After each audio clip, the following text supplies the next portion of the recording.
How battles Brandywine. This is what I call the historical setup. It has Howe and Cornwallis taking their flanking maneuver and surprising Washington. We start on turn 4, we go until turn 8. Washington is first. Nothing has happened yet, so Washington stays right where he is. Same with Sterling and Greene. So now this is an ideal British start, so the colonists can't react to their attacks. Nefausen demonstrates but does not attack. And Cornwallis. Alright, flank attack on the colonists.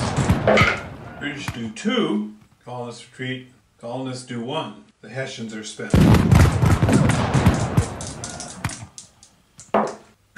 Colonists do 3 damage. That hurts.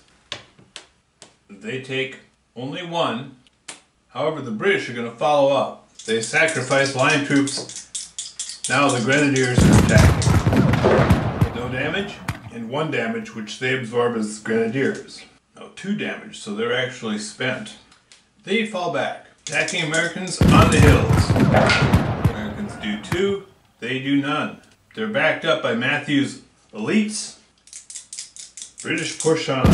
Not a good day to be British. Turn 5.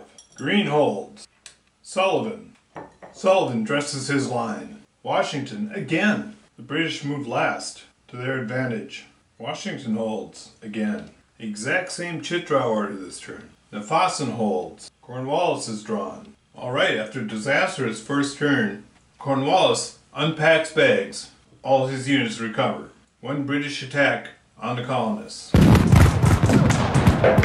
colonists are eliminated. Turn 6. Sullivan goes first. Not really ideal. Sullivan dresses his line. Nefausen still holds. Cornwallis ups the attacks.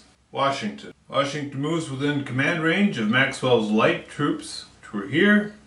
Orders them to rescue the front along the river. Orders the supply wagons over here. And brings the North Carolinians up on Birmingham Hill. He's going to order the artillery along there as well. Turn 6 combat.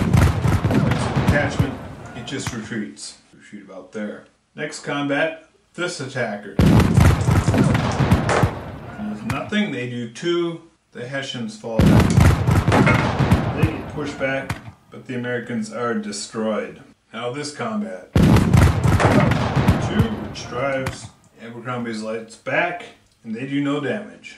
Turn 7. Washington is drawn first. Militia come down Radley Ridge, backed up by the light troops. Detachment guarding the bridge. Artillery moves up to Osborne's Hill. They're getting cheeky, as they say. Flanks are guarded. Sullivan stays right where he is. Nefausen pushes across the bridge. And a cannon opens up on Greene's troops. Hits them, doing some damage. Greene's troops hold where they are. Cornwallis recovers. Some troops fall back. And the artillery opens up. The militia run for cover. Sometimes I'm not as careful about the placement of the HQs. It's really only critical for Nefausen, for instance, because if he's going to be attacking here, he can't be attacking down there. He can't reach far enough to do both. So where he is important.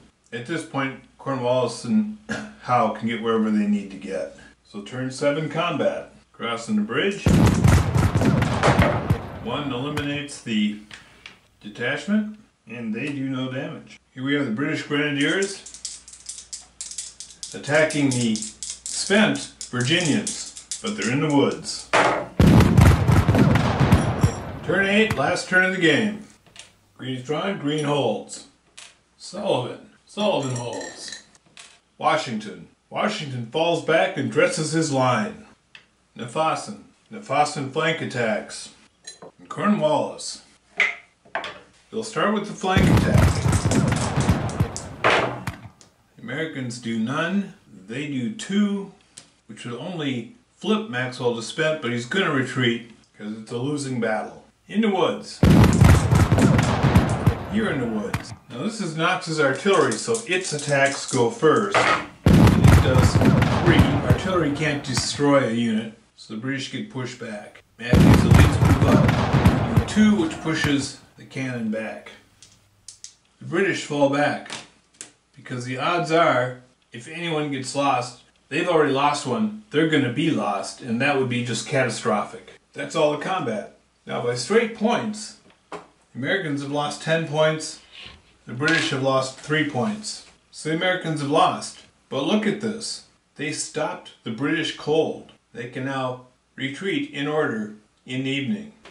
This would be a good time to sit back in the pub where you're playing the game and discuss the ramifications of this outcome for the battle. If you wanted to, you could play a night turn and go into day 2 at Brandywine.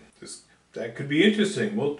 Over ales again, we'll talk about what would happen if Brandywine went for 2 days. The British are by no means out, hardly. They got a bloody nose. The Americans, on the other hand, have lost 3 divisions. They're not really, they can retreat in good order, but I don't think they're up for fighting the British Army again. What would you think?